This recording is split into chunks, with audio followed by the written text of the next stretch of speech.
श्री गुरुदेव भगवान की जय। प्यारे कृष्ण कन्हैया लाल की जय। श्री ब्रह्म वैवर्त पुराण। श्री कृष्ण जन्मखंड चल रहा है और आज है 106वां अध्याय। रेवती और बलराम के विवाह का वर्णन तथा रुक्मी, साल्व, शिशुपाल और दंतवक्र का श्री कृष्ण को कटु वचन कहना।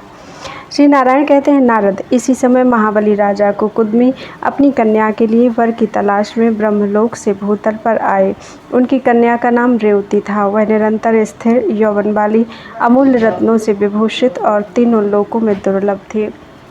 उसकी आयु के 27 युग बीत चुके थे। राजा ने कौतुकवश अपनी उस कन्या को महाबली बलदेव को ब्याह दिया। इस प्रकार मुनियों तथा देवेंद्रों की सभा में विधानपूर्वक कन्यादान करके राजा ने लाखों लाखों हाथी, घोड़े, रथ, रत्नाभूषण, मणि, रत्न, करोड़ों स्वर्ण मुद्राएं जामाता को दहेज में दी तथा सुंदर दिव्य वस्त्र आदि दिए।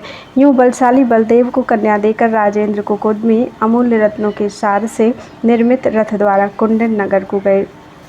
तदनंतर उस वैवाहिक मंगल कार्य के समाप्त होने पर देवकी, रोहिणी, नंदपत्नी, यशोदा, अदिति, दिति और शांति ने जय जयकार करके रेवती को, जो नारियों में श्रेष्ठ तथा लक्ष्मी की कला स्वरूपा थीं, महल में प्रवेश कराया। तत्पश्चात वसुदेव जी की प्रियतमा पत्नी देवकी ने हर्षपूर्वक सारा मंगल कार्य संपन्न कराया और ब्राह्मणों को भोजन कराकर उन्हें धन दान दिया। तदनंतर देवताओं और मुनियों का समुदाय तथा देश देशांतर के नरेश आनंद मगन हो अपनी अपनी सेनाओं के साथ सहसा कुंडन नगर में आ पहुँचे। उन सब लोगों ने उस परम मनोहर नगर का अवलोकन किया। बारातियों ने उस नगर के बाहरी दरवाजे को देखा। 4 महारथी सैनिकों के साथ उसकी रक्षा कर रहे थे। उनके नाम थे रुक्मी, शिशुपाल, महाबली, दंतवक्र और मायावियों में श्रेष्ठ एवं युद्ध शास्त्र में निपुण साल्व।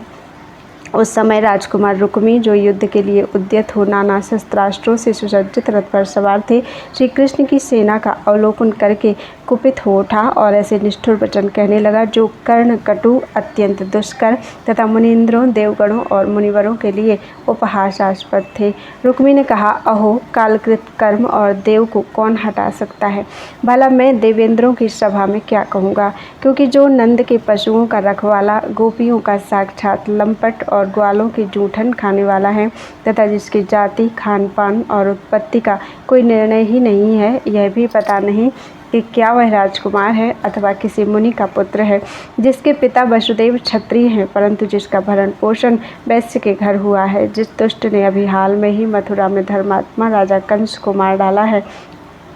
अतः उस राजेंद्र के वध से जिसे निश्चय ही ब्रह्म हत्या लगी है, वह कृष्ण देवताओं और मुनियों के साथ देवी योग्य मनोहारिणी कन्या रुक्मिणी को ग्रहण करने के लिए आ रहा है।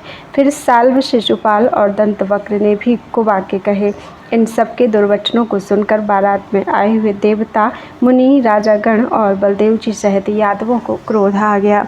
बोलो वृंदावन बिहारी लाल की जय।